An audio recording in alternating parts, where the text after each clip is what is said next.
Did you hear that? Yep. All right. Well, let me give you a quick look around. I went from the Sea of Cortez, now heading to the West Coast with my group here in Baja Deep South. So I pulled over on the side of the road here in La Paz, Baja California, Mexico. There's the Starlink. Nice. And yeah, so this is where we're at for the moment. Nice. All but right. Well, since you're on the road, let's make this short and sweet this week. All right, let's do it. All right. What's up, everybody? Welcome to episode 328 of Boog Life, Pitted with Action and Manny V. And as we were just discussing, Manny's on the fly down in Baja, and I'm chilling here in icy North Carolina. What do you mean, icy? We just had an ice storm over the weekend. And What for does the that mean? I know what a snowstorm is, but what the hell is an ice storm? it was like wet snow, wintry mix, and it froze into ice. And for the record, I'd much rather have to shovel out from under 2 feet of snow than try to shovel through an inch of ice. Oh my God, that doesn't sound appealing at all. Brutal. But you know what? It was worse in other parts of the country. It's just, you know, the Charlotte area is good for the occasional ice storm. Fortunately, this wasn't as bad as it was hyped up by the media to be, but it was still bad enough. So Ouch. when I was living here back in the early 2000s, the ice storm of 2002 was a bad one. Power was out for days. I had a tree come down on the house I was living in, Oh, and fuck. it was a nightmare. I mean, down to the individual blade of grass covered in ice. It was like something. I don't know if you ever saw that one episode of Tom and Jerry where they take the wires from the refrigerator and freeze the whole house. Yeah. It was like that. And the woods behind, you would just hear the wind blow and the tree branches jingling like chimes. Then you'd hear a loud crack, a full tree limb or an entire tree come down, and boom! And it was nuts. And I don't care to ever experience anything like that again. This Saturday and Sunday, I was here, flashlights at the ready, the fireplace going in case the thermostat went out. It was, just preparing for the worst. Oh But my God. Sorry you're going through that. that's all right. But the one thing is they're calling for another storm to push through on Saturday. So it is winter, and, Well, Mother stay Nature's warm. cranky. And Mother Nature's cranky. Yes, she is. She can be. All right. Bear with me. I just choked down a whole bunch of Chinese food, kind of talking back right now. Oh boy. My apologies, folks.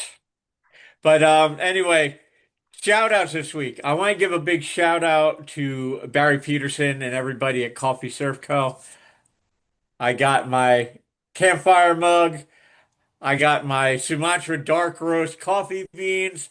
So I was ready if the power went out. I was joking around. I was like, snowstorm, ice storm, whatever. As long as I got my coffee, I'm good. You're good. Right on. So that's my shout out for the week.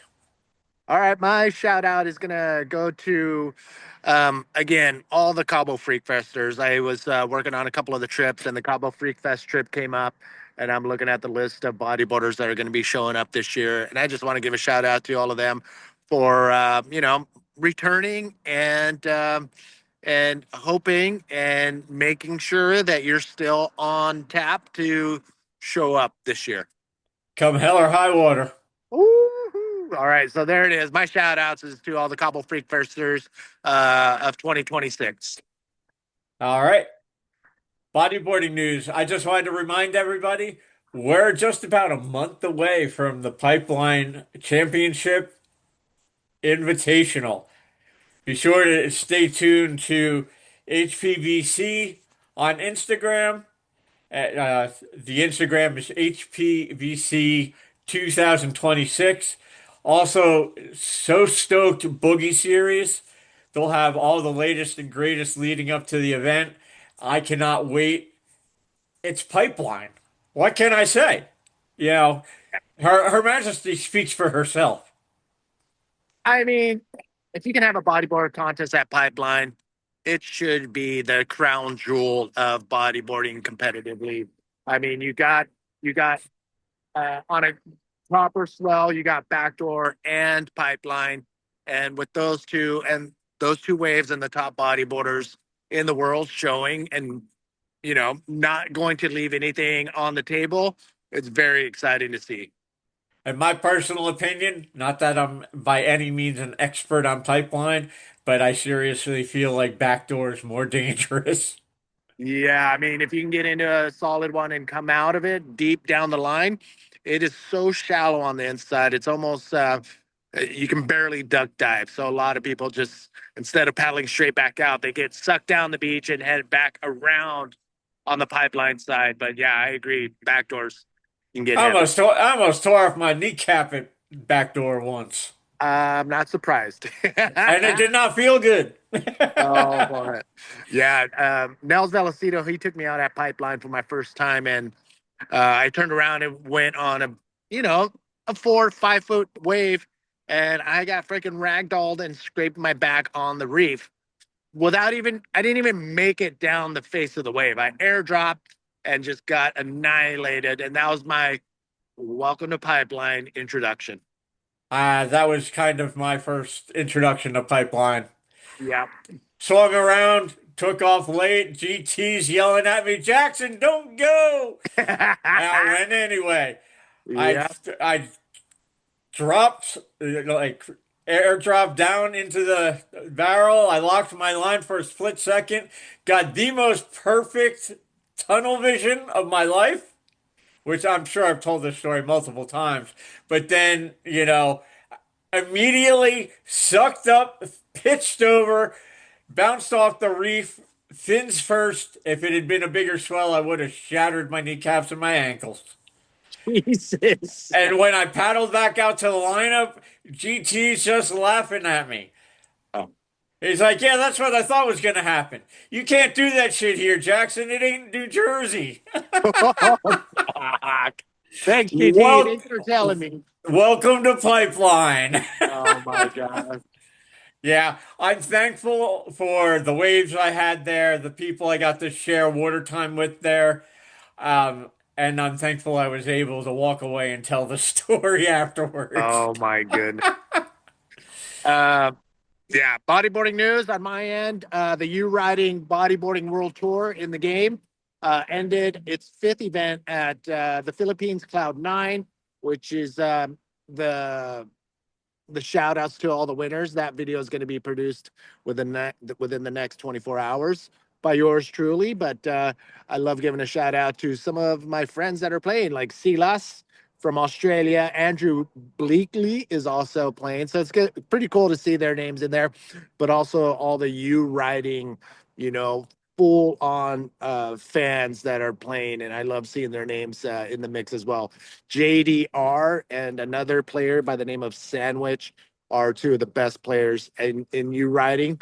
And it's really cool to see those two battling it out in the top tier category. So that just ended. So be ready. There's going to be, I think, 3 more events.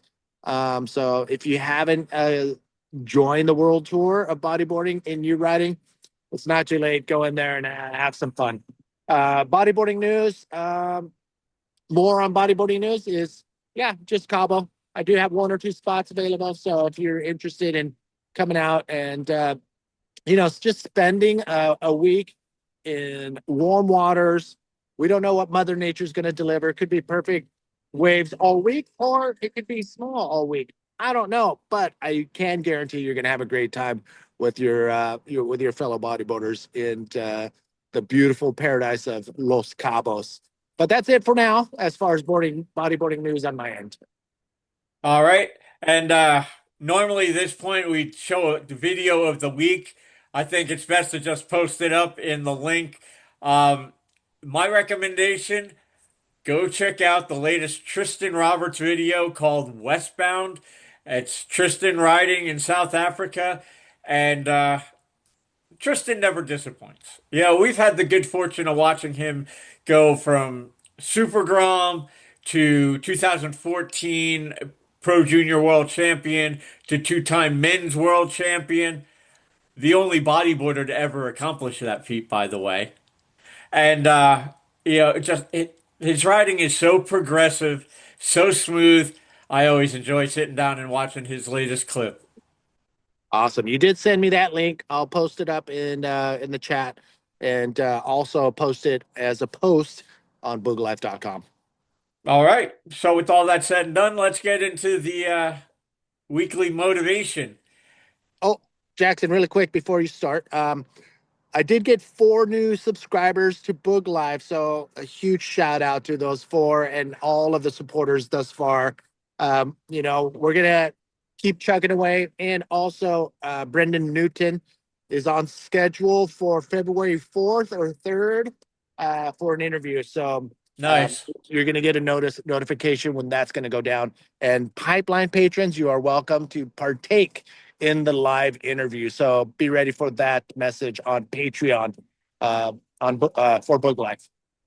Sorry. All right. Ready. No worries. All right, this week's motivation. I'm pretty sure I've thrown this out there before, but it's an Anthony Bourdain quote. Don't be a tourist, be a traveler. And I throw that out there because today on my social media, when I was posting about this episode and threw up a story, I posted some stuff from Puerto Rico back in 2011. And when you're traveling, obviously you want to score the waves, but when you're traveling, don't pass up the opportunity for new experiences, learning about the local culture, the local cuisine. 100% immersion out in the water and on land in the culture. You know, it's so easy to get caught up in, I'm here for the waves. Obviously, that's goal number one of any surf trip. But if you're not indulging in, absorbing all that other stuff, you're missing the point. 100%. 100%. So, with that said and done, next time y'all book a surf trip, or if you're on Cabo Freak Fest with us, be sure to be all in on it.